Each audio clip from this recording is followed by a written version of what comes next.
আসসালামু আলাইকুম। আজ বৃহস্পতিবার 21 নভেম্বর 2024। আমন্ত্রণ ফ্রেন্ডলি মোবাইল প্রবাস টাইম বুলেটিন। সাথে আছি আমি সরণী। শুরুতেই জানাবো শিরোনাম। ওমানে ভাগ্য খুলেছে বহু প্রবাসীর, 6 মাসে নাগরিকত্ব পেলেন 342 জন।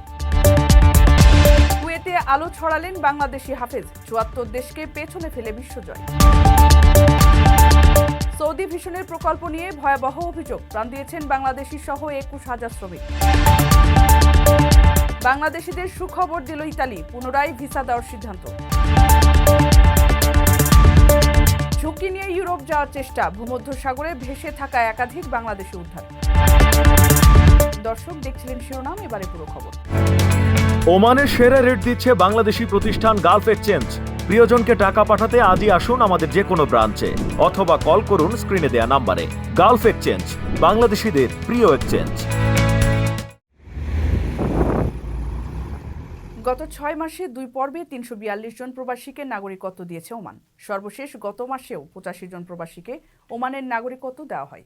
তার আগে চলতি বছরের মে মাসে এই সুসংবাদ পান 257 জন প্রবাসী। সুলতানের রয়্যাল ডিক্রি জারির পর থেকে তারা ওমানের নাগরিকের মতোই সুযোগ সুবিধা পাচ্ছেন।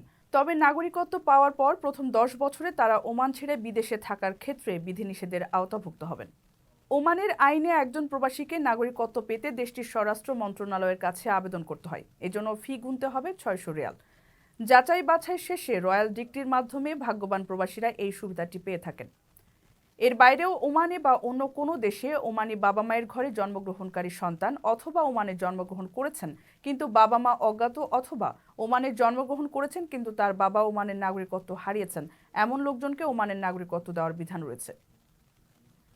সাধারণত প্রাপ্তবয়স্ক প্রবাসীরা আরবি পড়ায় এবং লেখায় দক্ষ হলে এবং কমপক্ষে 20 বছর অথবা একজন ওমানি নারীর সাথে 10 বছরের দাম্পত্য জীবনের সঙ্গী হলে সদাচরণ প্রদর্শন সহ অন্যান্য শর্ত মেনে ওমানের নাগরিকত্ব পাওয়ার জন্য আবেদন করতে পারেন। অতিরিক্ত হিসেবে তাদের জীবিকা নির্বাহের বৈধ উপায়ও বিবেচনা করা হয়। কারো কাছে স্বপ্ন পূরণ, কারো আনন্দের উপলক্ষ, আবার কারো জীবন পাল্টে দেওয়ার মুহূর্ত, কখনো জীবন বাঁচাতে সর্বোচ্চ গতিতে উড়ে চলা, কারো আবেগের শেষ মুহূর্ত, আপনজনের শেষ বিদায়ে সামিল হওয়া। এমন সব ইচ্ছে পূরণে সর্বনিম্ন ভাড়ায় দ্রুতগতির বাহন প্রবাসীর হেলিকপ্টার। আপনার প্রয়োজনে যোগাযোগ করুন আমাদের হটলাইনে। কুয়েতে আয়োজিত 13তম আন্তর্জাতিক হিফজুল কোরআন প্রতিযোগিতায় প্রথম স্থান অর্জন করেছেন বাংলাদেশি হাফেজ আনাস মাহফুজ ও কেরাত প্রতিযোগিতায় তৃতীয় স্থান অর্জন করেছেন আরেক বাংলাদেশি কারি আবু জর গিফারি। বৃহস্পতিবার তারা দেশে ফিরে দেশবাসীর প্রতি কৃতজ্ঞতা প্রকাশ করেন। প্রতিযোগিতায় 8 থেকে 12 বছরের সিগারুল হুফাজ বা শিশু হাফেজদের গ্রুপে প্রথম স্থান অর্জন করেন হাফেজ আনাস মাহফুজ, আর কেরাত গ্রুপে তৃতীয় স্থান অর্জন করেন উদীয়মানকারী আবু জর গিফারি। বিশ্বের 74টি দেশের প্রতিযোগিতার সঙ্গে লড়াই করে বাংলাদেশের জন্য এই গৌরব বয়ে এনেছেন তারা। কুয়েতের ক্রাউন প্লাজায় 3টি ভিন্ন ভিন্ন গ্রুপে অনুষ্ঠিত হয়েছে এ প্রতিযোগিতা। ছোট গ্রুপ থেকে প্রতিনিধিত্ব করেছেন হাফেজ আনাস মাহফুজ, বড় গ্রুপ থেকে প্রতিনিধিত্ব করেছেন হাফেজ সালেহ আহমেদ তাকরিম এবং কারি গ্রুপে প্রতিনিধিত্ব করেছেন আবু জর গিফারি। শ্রেষ্ঠত্ব অর্জন করা হাফেজ আনাস মাহফুজের গ্রামের বাড়ি গোপালগঞ্জ জেলায়। এর আগে তিনি জাতীয় হিফজুল কোরআন প্রতিযোগিতা 2023 পিএইচপি কোরআনের আলোয় তৃতীয় স্থান অধিকার করেন। প্রবাসীদের বিনিয়োগের শতভাগ নির্ভরযোগ্য প্রতিষ্ঠান প্রবাসীর সিটি লিমিটেড। এখানে বিনিয়োগ করে হালাল মুনাফা অর্জন করুন।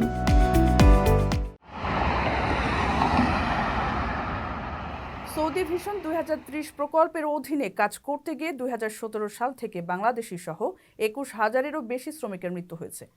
অভিযোগ উঠেছে শ্রমিকদের সাথে দাসের মতো আচরণ করারও। মারা যাওয়া প্রবাসীদের মধ্যে বেশিরভাগই ভারতীয়, বাংলাদেশি এবং নেপালি শ্রমিক।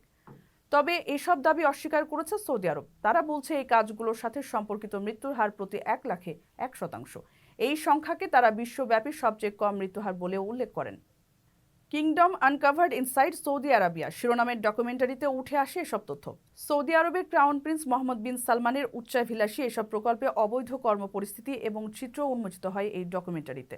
সেখানে শ্রমিকরা 16 ঘন্টার কর্মদিবস এবং দ্য লাইন প্রকল্পে বিপজ্জনক কাজের পরিবেশ নিয়েও সাক্ষাৎকার দিয়েছেন।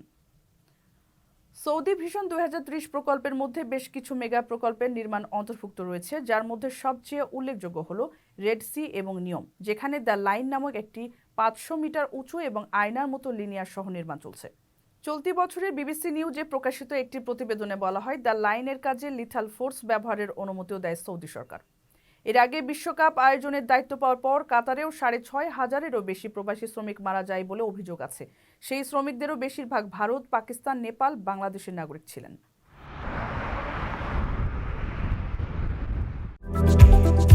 আকর্ষণীয় রেট ও দারুণ সব ডাটা বান্ডেল পেতে আজই ব্যবহার করুন ফ্রেন্ডলি সিম।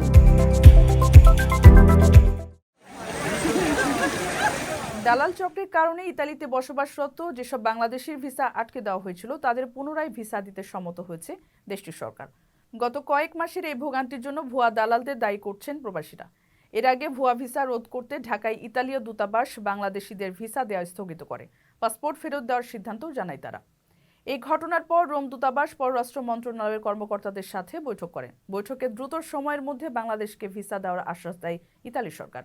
ভিসা কার্যক্রম তদারকিতে 2 জন কর্মকর্তাকে ঢাকায় পাঠানো হয়েছে বলেও জানান রাষ্ট্রদূত এটিএম রাফিকুল হক। ইতালির শ্রমিক সংকট নিরসনে মেলোনির সরকার 2023 থেকে 25 সালে 3 বছর মেয়াদের স্পন্সর ভিসা দেওয়ার জন্য আইন অনুমোদন করে। ওই আইনে 4,52,000 শ্রমিক আসবে ইতালিতে। 2025 সালের কোটায় 1,81,000 শ্রমিক আনার প্রক্রিয়া চলছে। চলতি মাসের 30 তারিখ পর্যন্ত প্রাক আবেদন ফর্ম পূরণ করা যাবে। আর এই আবেদনগুলোর ক্লিক ডে অনুষ্ঠিত হবে আগামী বছরের 5, 7 এবং 12 ফেব্রুয়ারি।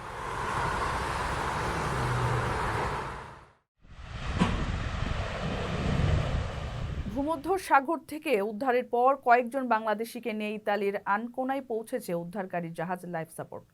উদ্ধার হওয়া 49 অভিবাসন প্রত্যাশীদের মধ্যে 6 জন নারী এবং 6 জন অভিভাবকবিহীন শিশু রয়েছেন। বাংলাদেশি ছাড়াও সেখানে ছিলেন সিরিয়া ও মিশরের নাগরিকেরা।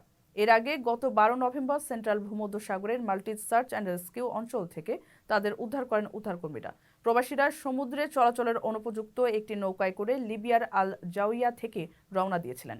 জানা গেছে, ফাইবার গ্লাসের তৈরি নৌকাটির মধ্যে সমুদ্র যাত্রার জন্য প্রয়োজনীয় নিরাপত্তা সরঞ্জামের কিছুই ছিল না। অভিবাসন প্রত্যাশীদের মধ্যে বাংলাদেশি আছে জানা গেলেও কোন দেশ থেকে কতজন এসেছেন তা সুনির্দিষ্টভাবে জানা যায়নি।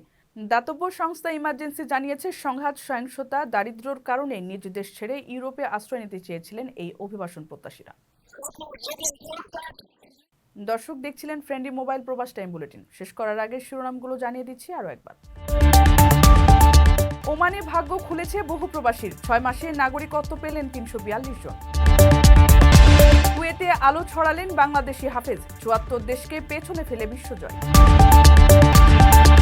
সৌদি ভিশনের প্রকল্প নিয়ে ভয়াবহ অভিযোগ, প্রাণ দিয়েছেন বাংলাদেশি সহ 21,000 শ্রমিক। বাংলাদেশিদের সুখবর দিল ইতালি, পুনরায় ভিসা দেওয়ার সিদ্ধান্ত। ঝুঁকি নিয়ে ইউরোপ যাওয়ার চেষ্টা, ভূমধ্য সাগরে ভেসে থাকা একাধিক বাংলাদেশি উদ্ধার। এই ছিল ফ্রেন্ডলি মোবাইল প্রবাস টাইম বুলেটিনের আজকের আয়োজনে। প্রবাসের সর্বশেষ সংবাদ পেতে ভিজিট করুন www.probastime.net।